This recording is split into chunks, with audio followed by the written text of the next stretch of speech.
Hello everyone, welcome back to my channel.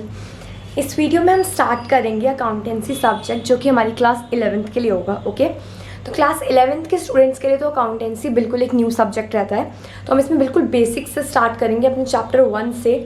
और chapter 1 में भी हम सबसे पहले यही बात करेंगे कि अकाउंट्स क्या है, क्यों है। ठीक है, चैप्टर 1 आपका बेसिक जो है थ्योरी का सब्जेक्ट है। अकाउंट्स वैसे तो आपका एक प्रैक्टिकल सब्जेक्ट होता है, बट बेसिक हमें जब थ्योरी समझ आएगी तभी तो हम आगे उसको प्रैक्टिकल कर पाएंगे। ठीक है, तो इसमें हम क्या बात करेंगे, अकाउंट्स का इंट्रोडक्शन पढ़ेंगे। अकाउंट्स क्या है, क्यों है, उसके ऑब्जेक्टिव्स क्या है, कैरेक्टरिस्टिक्स क्या है, बिजनेस में अकाउंट्स कैसे कैसे यूज होता है। ओके, तो let's begin with this topic. अब हम पढ़ेंगे कि वाई अकाउंटिंग, हम अकाउंटेंसी को क्यों यूज़ करते हैं। देखो, हमारे सब्जेक्ट का नाम ही अकाउंटेंसी होता है। ठीक है, तो हम अकाउंटिंग को हमारे बिजनेस में क्यों यूज़ करते हैं। देखो, when a person starts a business, जब एक पर्सन एक बिजनेस स्टार्ट करता है तो उसमें काफ़ी सारे ट्रांजेक्शन्स होते हैं। ठीक है, एक बिजनेस स्टार्ट करेगा तो बिजनेस हम क्यों स्टार्ट करेंगे, ऑब्वियसली कुछ प्रॉफिट अर्न करने के लिए। हमारा मोटिव क्या रहेगा, कुछ प्रॉफिट अर्न करना। प्रॉफिट कैसे होना होगा, हम जब बिजनेस में कुछ सेल करेंगे, कुछ परचेज करेंगे, तभी तो हमारे बिजनेस में या तो हमें प्रॉफिट होगा या हमें लॉसेज होंगे, है ना। तो बहुत सारी ट्रांजेक्शन्स होती हैं हमारे बिजनेस में। क्या ट्रांजेक्शन्स होती हैं, लाइक हमने कुछ परचेज़ करा, हमने रॉ मटेरियल परचेज़ करा, उसे फिनिश गुड्स में ट्रांसफ़र करके आगे उसकी सेल करी। ठीक है, और कुछ सेल हम कैश में करते हैं, कुछ हम क्रेडिट में करते हैं, मीन्स उधार में करते हैं, और कुछ हम परचेजेस उधार में करते हैं, कुछ हम परचेजेस कैश में करते हैं। तो जो डिफरेंट ट्रांजेक्शन्स होती है ना, इन सबको रिकॉर्ड करने के लिए, इनका एक रिकॉर्ड मेंटेन करने के लिए हम अकाउंट्स का यूज़ करते हैं।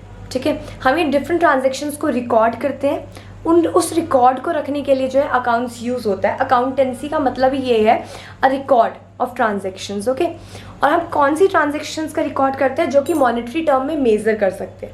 अब सपोज हमारे बिजनेस में कितने सारे एम्प्लॉयज़ भी तो काम करते हैं, उनकी मेहनत भी तो लगती है।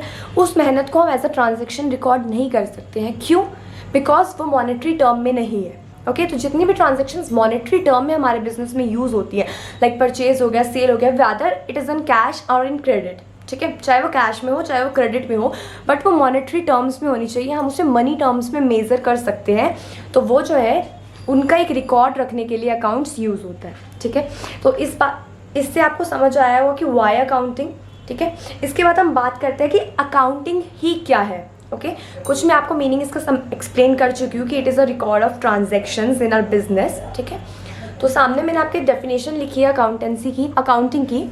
Accounting is a systematic process of identifying, measuring, recording, classifying, summarizing, interpreting and communicating financial information.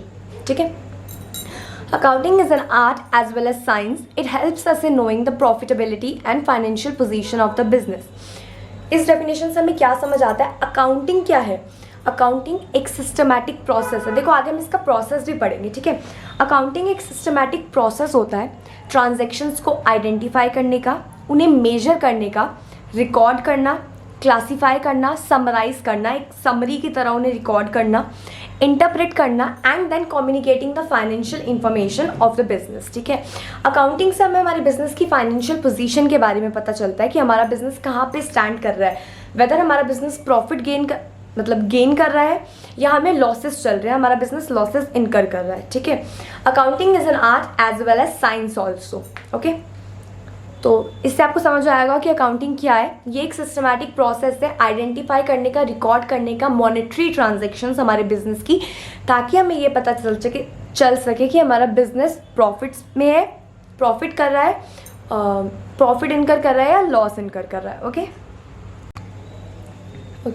तो इसके बाद हम पढ़ेंगे ऑब्जेक्टिव्स ऑफ अकाउंटिंग। अकाउंटिंग के क्या क्या ऑब्जेक्टिव्स है, अकाउंटिंग क्यों हमारे बिजनेस में की जाती है। ठीक है, first is the record of financial transactions, record of financial transactions and events. Okay, तो अकाउंटिंग क्यों की जाती है, ताकि हम फाइनेंशियल ट्रांजेक्शन्स, जो भी हम फाइनेंशियल ट्रांजेक्शन्स क्या हुए, जो भी मॉनेटरी टर्म्स में रिकॉर्ड हो सकते हैं, ओके, उनका एक रिकॉर्ड रखना, इसलिए क्या है अकाउंटिंग की जाती है। The objective of accounting is to record financial transactions and events of the organisation in the books of accounts in a systematic manner following the principles of accountancy. Accounts के अपने कुछ प्रिंसिपल्स होते हैं, उन्हें follow करते हुए financial transactions का एक रिकॉर्ड रखना is the objective of accounting. Okay, second one is determine profit और लॉस। अकाउंटेंसी के उससे क्या होता है, जब हम अपने फाइनेंशियल ट्रांजेक्शन्स का रिकॉर्ड रखते हैं, जैसे कि मैंने आपको बताया, हमें पता चलता है कि हमारा बिजनेस प्रॉफिट में है या लॉस में है, ठीक है। तो हमें ये सब किससे पता चलता है, अकाउंटेंसी से ही पता चलता है। Third one is determine financial position. हमारे बिजनेस की फाइनेंशियल पोजीशन हमें पता चलती है कि हमारा बिजनेस कहाँ पर स्टैंड कर रहा है, ओके हमारे बिजनेस की क्या मार्केट वैल्यू है, कहाँ पर हमारा बिजनेस स्टैंड कर रहा है, ये सब कहाँ से पता चलता है, बैलेंस शीट से। हमारे बिजनेस के कुछ अकाउंट्स बनते हैं, ठीक है, लाइक प्रॉफिट एंड लॉस बनता है, आपका ट्रेडिंग बनता है, इन सब की हम आगे बात करेंगे। अभी तो आपका बस बेसिक है, तो आपको ऑब्जेक्टिव के लिए बस इतना समझना है कि अकाउंटेंसी से हमारे बिजनेस की फाइनेंशियल पोजीशन के बारे में पता चलता है, ठीक है। फाइनेंशियल पोजीशन क्या हुआ कि हमारा बिजनेस कहाँ पे मार्केट में स्टैंड कर रहा है, क्या हमारे बिजनेस की वैल्यू चल रही है। उसके बाद आ जाता है आपका assisting the management. Fourth objective क्या, असिस्टिंग द मैनेजमेंट। जो अकाउंटिंग का ऑब्जेक्टिव है, ये मैनेजमेंट को असिस्ट करता है। जब मैनेजमेंट को हम फाइनेंशियल इन्फॉर्मेशन प्रोवाइड करेंगे, जब अकाउंट्स मैनेजमेंट को फाइनेंशियल इन्फॉर्मेशन प्रोवाइड करता है, उससे मैनेजमेंट को क्या हेल्प मिलती है, अपने डिसीजंस लेने के लिए हेल्प मिलती है, अपने कंट्रोल्स एक्सरसाइज करने के लिए, बजट्स बनाने के लिए, अपने आगे के प्लान्स बनाने के लिए जो है उसे डिसीजन लेने में हेल्प मिलती है। तो it assist the management. Next is communicating accounting information to users. जो भी हमारी अकाउंटिंग इन्फॉर्मेशन होती है, वो हम अपने यूज़र्स को भी जो है अकाउंटिंग के थ्रू ही हम अपनी अकाउंटिंग इन्फॉर्मेशन अपने यूज़र्स को इंटरप्रेट करते हैं, ठीक है, और ताकि सबको पता चले कि हमारा बिजनेस कहाँ पे स्टैंड कर रहा है, और अगर उन्हें कुछ इन्वेस्टमेंट करनी हो तो वो कर सके, ओके। उसके बाद आ जाता है प्रोटेक्टिंग बिजनेस एसेट्स। इससे अकाउंटिंग से हमारे पास एक रिकॉर्ड रहता है कि हमारा बिजनेस कौन कौन से एसेट्स ओन करता है, ठीक है। एसेट्स मीन्स ये सारा हम नेक्स्ट उसमें पढ़ेंगे वीडियो में, मतलब जब हम बेसिक अकाउंटिंग टर्म्स का चैप्टर करेंगे, ठीक है। प्रोटेक्टिंग बिजनेस एसेट्स मीन्स हमारा बिजनेस कौन कौन से एसेट्स ओन करता है, क्या क्या चीज़ें हमारा बिजनेस ओन करता है, इन सब का एक रिकॉर्ड मेंटेन रहता है।